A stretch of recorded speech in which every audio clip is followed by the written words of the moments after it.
Do you have trouble sleeping? Well, you're not alone. Some 75 million Americans suffer from sleep disorders, and now one of the most popular prescription sleeping aids, Ambien, is under fire. More users claim sleepwalking or even blacking out while sleep driving.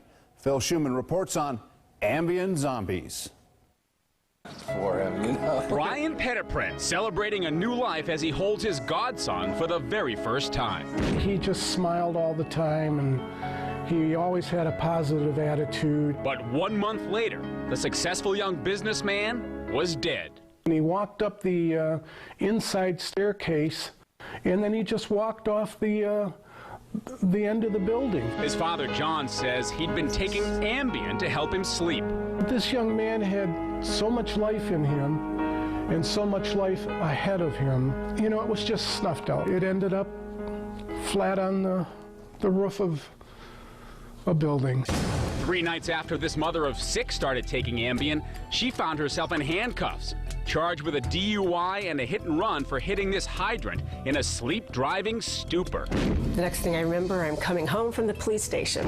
And this Orange County attorney says a client went berserk on an airplane after taking Sleep Man tablets, another name for Ambien, prescribed to him in Hong Kong.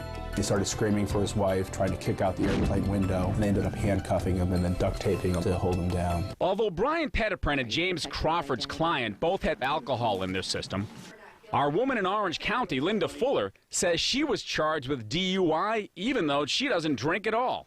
They should have taken me to the hospital instead of jail. Her attorney is Amy McDonald. She was just basically a victim of Ambien. We are literally one nation under sedation. Americans consumed $4.5 billion worth of sedative, hypnotics, or sleep medications in 2009 alone. David Mayen believes he has a better idea. He's the program director for the Sleep Recovery Centers, which treat insomniacs with neurofeedback instead of pills. We have a seamless process that allows people to be able to get off those medications but still be able to maintain a better quality sleep than when they were on them. Irene Lara Gutierrez turned to neurofeedback after bottoming out with Ambien. I felt always submerged below water, like I couldn't really get up. She says now she's getting relief. I sleep through the night. Dr. David Dubin, the medical director of the Sleep Recovery Centers, says neurofeedback helps about 2/3 of his sleep-deprived patients by training the brain to run more efficiently. There's nothing more holistic than the brain returning to optimal function without having to ingest anything external. How many more lives have to be so dramatically affected before something is done? Linda Fuller in Orange County was found not guilty on both her DUI and hit-and-run charges. But the client for attorney James Crawford was convicted of a felony for interfering with a flight attendant. For more on Ambien and the Ambien controversy, go to our website, myfoxla.com.